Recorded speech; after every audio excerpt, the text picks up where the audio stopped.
ஓம் சாந்தி. எல்லோரும் குஷியாக இருக்கீங்களா? இன்றைய முரளியிலேருந்து நச்சின 4 பாயிண்ட். ஃபஸ்ட்டு பாயிண்ட் வந்து நீங்கள் கடின யோகிலேருந்து விடுபட்டு சகஜ யோகியாக ஆகணும். எல்லைக்குட்பட்ட நான் எனதுலேருந்து விடுபட்டு எல்லையற்ற நான் எனதில் வாங்க அப்படின்னு சொல்லியிருந்தார். எல்லைக்குட்பட்ட நான் எனதுங்கிறது நான் தேகம், இந்த தேகத்தின் உறவுகள் என்னுடையவர்கள், இந்த தேகத்தின் உடைமைகள் என்னுடையவைகள் நம்ம பிடிச்சு வச்சுருந்தது தான் எல்லைக்குட்பட்ட நான் எனது. எல்லையற்ற நான் எனதில் வாங்க அப்படின்னா நான் ஆத்மா, என்னுடையவர் பரமாத்மா. பரமாத்மா கிட்டேருந்து என்னென்ன பொக்கிஷங்கள் கிடச்சிருக்குதோ, என்னென்ன ஆஸ்தி கிடைக்குதோ அதெல்லாம் என்னுடையதுன்னு புரிஞ்சுக்கிடும் போது நீங்கள் எல்லையற்ற நான் எனதில் வாரீங்க. மேரா பாபான்னு சொல்லுங்கள். அப்போ இந்த பொக்கிஷங்கள்லாம் உங்களுக்கு ஞாபகம் வரும். நீங்கள் இந்த எல்லையற்ற நான் எனதில் வாங்க. அப்போ தான் கடின யோகிலேருந்து சகஜ யோகியாக ஆவீங்கன்னு சொல்லியிருந்தார். செகண்ட் பாயிண்ட் வந்து நீங்கள் பிரம்மா பாபாவை ஃபாலோ பண்ணி நடக்கணும், ஃபாலோ ஃபாதர் செய்யணும், பின்பற்றி நடக்கணும் அப்படிங்கிறத சொல்கிறாங்க. பிரம்மா பாபா தன்னுடைய வாழ்க்கையில் எல்லா பொக்கிஷங்களையும் பயன்படுத்தி வெற்றியாளராக ஆனார். அதே போல் குழந்தைகளாகிய நீங்களும் அவரை பின்பற்றி எல்லா பொக்கிஷங்களையும் பயன்படுத்தி வெற்றியாளராக ஆகணும். அவர் தன்னுடைய சங்கல்பம், சமயம், வார்த்தை, செயல் எல்லாத்தையுமே காரியத்தில் பயன்படுத்தி வெற்றியாளராக ஆனார். நீங்களும் அவருடைய விசேஷத்தன்மையே எப்படிப்பட்டதுன்னா ஒரு நொடியில் முடிவெடுத்து அதை செயல்பாட்டில் கொண்டு வந்து காமிச்சார்.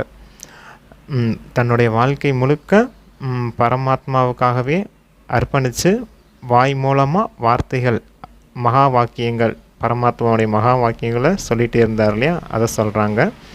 கர்மத்தின் மூலமாக குழந்தைகளுக்கு லெட்டர் எழுதுறது, கர்மனா சேவை செய்கிறது, யஜ்யத்தை பராமரிக்கிறது, அந்த காரியங்கள்லாம் செய்தார் இல்லையா. அப்போ தன்னுடைய வார்த்தைகள் மூலமாக, செயல்கள் மூலமாகவும், சமயத்தையும் சங்கல்பத்தையும் கூட தன்னுடைய வாழ்க்கையில் பயன்படுத்தி வெற்றியாளரானார். கர்மாதீத்த நிலையை அடைஞ்சிட்டார்.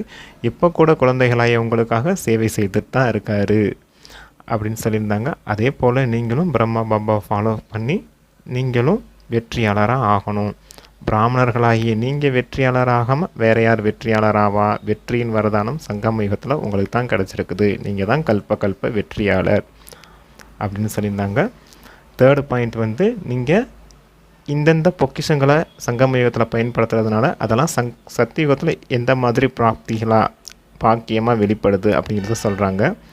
நீங்கள் இங்கே சமயத்தை பயன்படுத்தி வெற்றியாளராக ஆகும்போது அங்கேயும் நேரம் 2500 வருஷம் இருக்குது இல்லையா ராஜ்யத்தில். அப்போ முழு நேரமும் நீங்கள் ராஜ்ய அதிகாரியாக வருவீங்க, அதாவது உயர்ந்த பதவியில் இருப்பீங்க அப்படின்னு சொல்கிறார். இங்கே அவ்வப்போது நேரத்தை பயன்படுத்தி வெற்றியாளராகுவீங்கன்னா அங்கே கூட அவ்வப்போது தான் ராஜ்ய அதிகாரியாக வர முடியும் அப்படின்னு சமயத்துக்கு, அதாவது நேரத்துக்கு சொல்லியிருந்தாங்க. சுவாசத்துக்கு நீங்கள் இங்கே எந்த அளவுக்கு சுவாசத்தை நல்ல விதமாக பயன்படுத்தி வெற்றியாளராக ஆகிறீங்களோ அதே போல் அங்கே ராஜ்யத்தில் வரும்போது 21 பிறவிக்கு உங்களுக்கு எந்த வித ஆரோக்கியமும் குறைபாடு இருக்காது, ஆரோக்கிய குறைபாடு இருக்காது, சதா ஆரோக்கியமுடையவராக இருப்பீங்க அப்படின்னு சொல்லியிருந்தாங்க. உங்களுக்கு ஹார்ட் ஃபெயிலோ, இதய துடிப்பு நிற்பதோ, இதய நாணங்கள் அடைப்பதோ அந்த மாதிரிலாம் எந்த பிரச்சனையும் இருக்காது.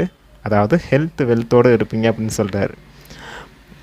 அடுத்து ஞானன்ற பொக்கிஷங்களை பயன்படுத்தி நீங்கள் வெற்றியாளர் ஆகும்போது அங்கே சத்தியுகத்தில் உங்களுக்கு சதா புத்திசாலிகளாக இருப்பீங்க. உங்களுக்கு மந்திரி கூட தேவைப்பட மாட்டாங்க.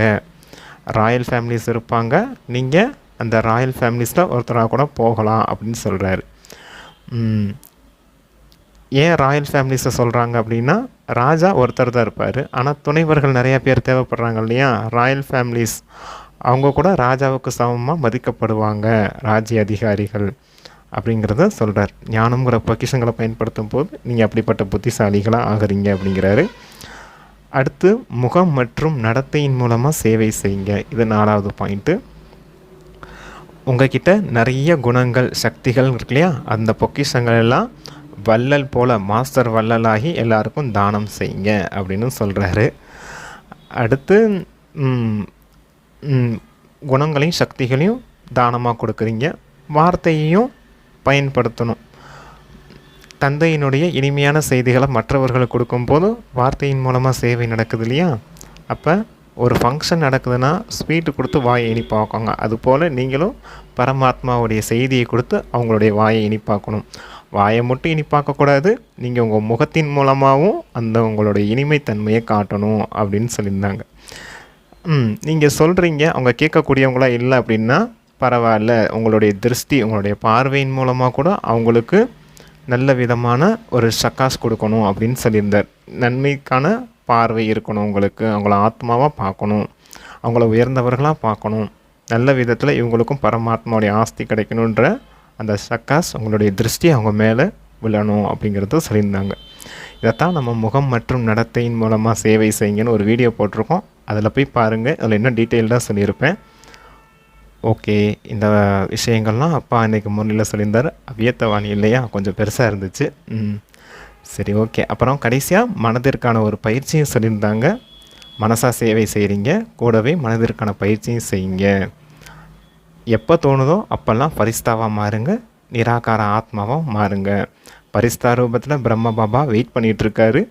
பிரம்மா பாபா உங்களை கூப்பிட்டுட்ருக்கார். நீங்களும் பரிஸ்தாவை மாதிரி பிரம்மா பாபா கூட போகணும்.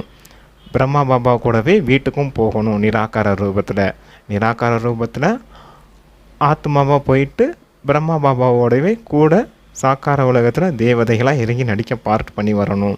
அதாவது சுயதர்சன சக்கரத்தை செத்து காட்டுறாரப்பா. இது மனதிற்கான பயிற்சியாக சொல்லியிருந்தார். Okay, thank you. ஓம் சாந்தி.